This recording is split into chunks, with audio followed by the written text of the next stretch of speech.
پیسے اس نے نہیں لوٹائے، بڑی کوشش. ایک دوست نے اپنے ایک دوسرے دوست سے قرض لیا، اور قرض لینے کے بعد جو ٹائم تھا وہ پورا ہو گیا.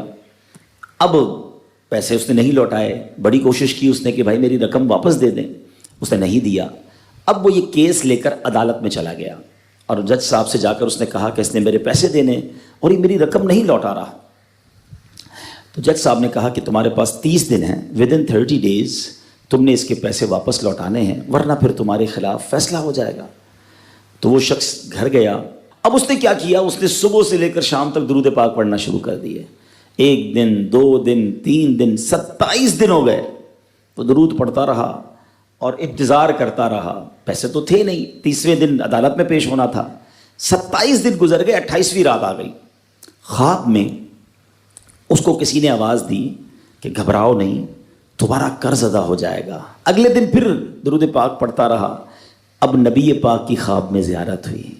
آقا علیہ الصلوۃ والسلام تشریف لائے، فرمائے گھبراؤ نہیں، تمہارا قرض ادا ہو جائے گا. تم علی بن عیسیٰ وزیر کے پاس جاؤ اور اس سے کہو وہ تمہارا قرض ادا کر دے گا. اب جب صبح اٹھا تو بہت خوش کہ نبی پاک کی زیارت مجھے ہو گئی. لیکن پھر خیال آیا کہ میں اگر وزیر صاحب کے پاس گیا اور انہوں نے مجھ سے کوئی ایویڈنس مانگ لیا، کوئی پروف مانگا، کہ میں کیسے مان لوں تمہیں نبی پاک نے بھیجا ہے؟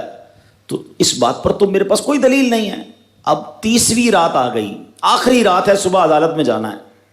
درود پاک پڑھتے پڑھتے سو گیا. سرور کائنات علیہ الصلوۃ والسلام نے خواب میں پھر کرم فرمایا. فرمایا علی بن عیسیٰ وزیر کے پاس جاؤ، وہ تمہارا قرض ادا کر دے گا. کہ حضور میں چلا تو جاتا، مگر اگر وہ مجھ سے کوئی پروف مانگتا، کوئی ایویڈنس مانگتا تو میں کیا جواب دیتا؟ پیارے آقا علیہ الصلوۃ والسلام نے فرمایا کہ ایسا کرو، اسے یہ کہنا کہ آپ کا ایک راز ہے جو آپ جانتے ہیں اور رب جانتا ہے، اور وہ راز یہ ہے کہ آپ روزانہ فجر کے بعد 5000 بار درود پاک پڑھتے ہیں، اور جب تک درود پاک مکمل نہیں ہوتے آپ کسی سے بات نہیں کرتے. اب جب صبح اٹھا تو بہت مطمئن کہ اب تو دلیل بھی آ گئی ہے. پہنچ گیا صبح علی بن عیسیٰ وزیر کے پاس. اس کا دربار لگا ہوا ہے. اس نے پیغام بھجوایا کہ میں علی بن عیسیٰ وزیر صاحب سے اکیلے میں ملنا چاہتا ہوں، پیغام لایا ہوں. درباری نے آ کر پوچھا، وزیر صاحب پوچھ رہے ہیں کس کا پیغام لائے ہو؟ کہا میں نبی پاک علیہ الصلوۃ والسلام کا پیغام لایا ہوں. فوراً وزیر صاحب نے بلا لیا. کہا فرمائیے. کہ مجھے میرے آقا علیہ الصلوۃ والسلام نے کہا ہے کہ آپ میرا قرض ادا کر دیں. میں 3000 دینار کا مقروض ہوں. Today is the last day in the court. آج مجھے کورٹ میں پیش ہونا ہے. اگر آج میں نے اپنا قرض ادا نہ کیا تو مجھے جو ہے وہ سزا ہو سکتی ہے. علی بن عیسیٰ کہتا ہے میں بالکل آپ کا قرض تو ادا کر سکتا ہوں، مگر مجھے کیسے پتہ چلے، کوئی دلیل ہے، کوئی پروف ہے کہ آپ کو نبی پاک علیہ الصلوۃ والسلام نے بھیجا ہے؟ کہتا ہے ہاں، خالی ہاتھ نہیں آیا، آقا نے دلیل بھی عطا فرمائی ہے. اچھا بتائیے کیا دلیل ہے؟ کا دلیل یہ ہے کہ آپ کا ایک راز ہے جو صرف آپ جانتے ہیں اور آپ کا رب جانتا ہے. 5000 ٹائمز ڈیلی آپ درود پاک پڑھتے ہیں فجر کے بعد، اور جب تک یہ درود پورے نہیں ہوتے آپ کسی سے بات نہیں کرتے. آپ ذرا پہلے تھوڑی دیر کے لیے امیجن کریں کہ جو وزیر 5000 بار روز درود پڑھتا ہوگا وہ عاشق رسول کیسا ہوگا.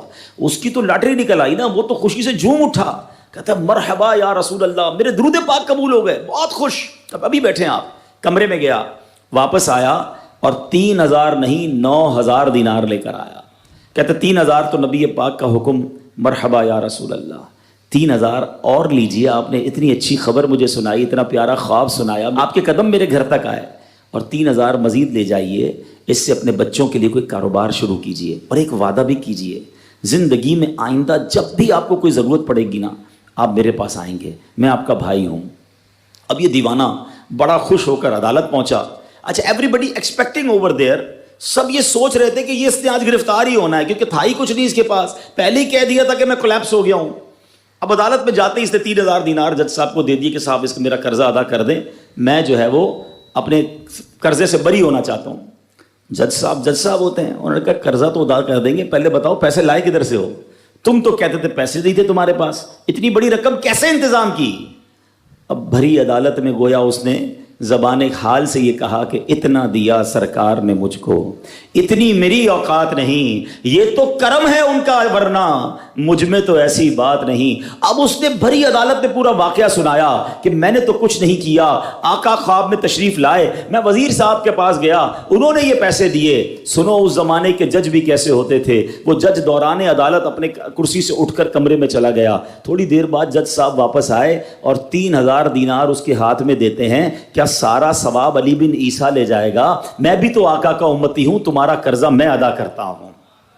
اچھا, اب جس نے کیس کیا تھا, سبحان اللہ, کیا ماحول تھا, کیا انداز تھا, کیا دل تھے, وہ بھی تو دیکھ رہا ہے. کہتا ہے میں بھی تو آقا کا امتی ہوں, رکے ذرا, کاغذ قلم دیجئے, بندے کو میں قرضہ ہی معاف کر دیتا ہوں. اچھا, قرضہ ہو گیا معاف. اب جو 3000 جج صاحب نے دیے تھے, وہ بندہ کہتا ہے جج صاحب ہوں واپس لے لو, میرا تو قرضہ ہی ادا ہو گیا.